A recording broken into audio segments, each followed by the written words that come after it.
The US dollar is about 60% of the value of all the currency on the planet, and more than half of the dollars reside outside the United States. The reason every country has US dollars is, first of all, that's what central banks use as a reserve currency. Second of all, oil is priced in dollars. So this is the world, and what you see here is that these are the countries that are avoiding the US dollar in trade. They're doing bilateral agreements where they'll either hold each other's currency and settle that way, or they're establishing, like right now, they're talking about a BRICS bank, Brazil, Russia, India, China, and South Africa, having a bank that will do settlements between the countries directly without using the US dollar. These countries, they tried to avoid using the US dollar, like Iran tried, and we banned them from using SWIFT. How many here have made wire transfers before? So do you know what a SWIFT number is? It's a code that you plug in, and this SWIFT system is what transfers those dollars from one person's account to another person's account.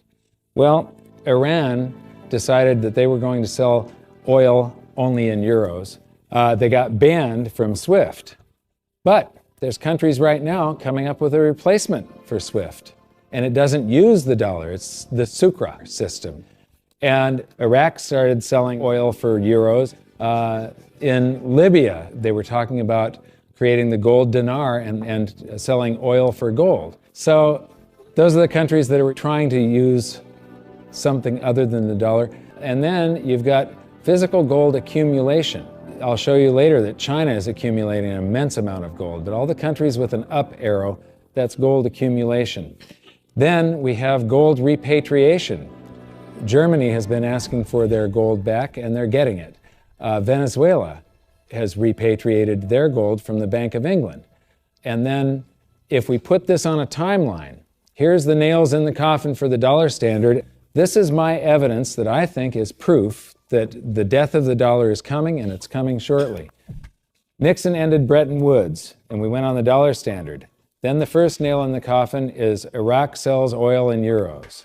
The crisis of 2008, and we added 1.25 trillion to our base money in the United States. As we add to the base currency, people get worried about inflation. They start rushing toward gold and silver. Iran ends oil sales in dollars, and they're taking commodities in trade for oil. They're taking, in Turkey, they take the local currency and then buy gold in Turkey and export the gold to Iran. So they're basically selling oil for gold. They do the same thing with India.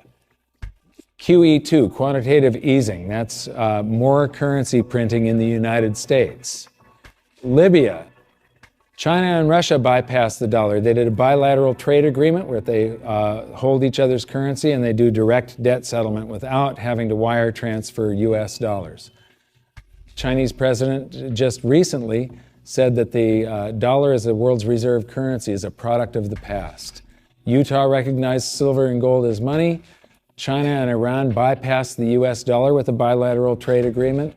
Venezuela repatriates its gold. China and Japan trade directly. India and Japan bypass the US dollar. Russia and Iran trade directly. Iran sells India oil for rupees and commodities. China and Brazil trade directly. Swiss citizens demand gold repatriation. African countries ban the dollar. In Zambia, you can go to jail if you use US dollars. Quantitative easing number 3. They have announced at the Federal Reserve that they're starting with $40 billion of currency that they're creating each month, and now it jumps to $85 billion.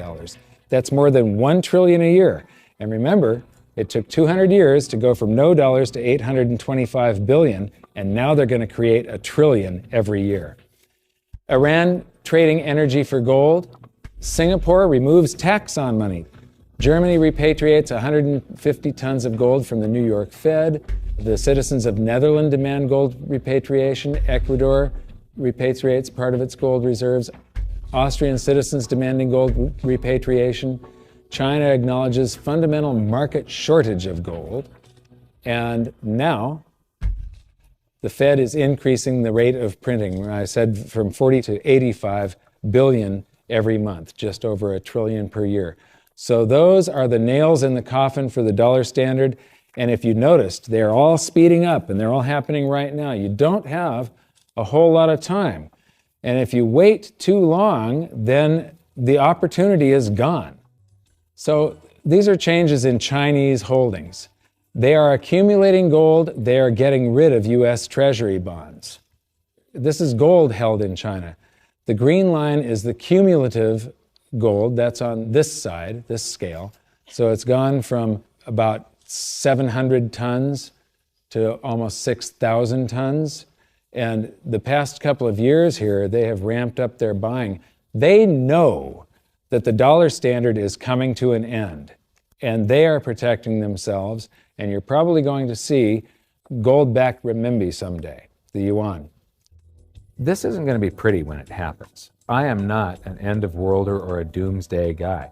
All you can do is play the hand that you are dealt. If we go to a new monetary system, and I think it's absolutely inevitable, there's just too much energy built up in this one that has to release. It has to come crashing down somehow. When that happens, there's an enormous wealth transfer for people that are on one side of the bet or another. And people don't realize that whether they think they are making a bet or not, they are making the bet. They are involved. This wealth transfer affects everybody, whether you want to participate or not. If you're holding paper assets and paper currencies, you have bet one direction. If you're holding gold and physical assets, you've bet the opposite direction.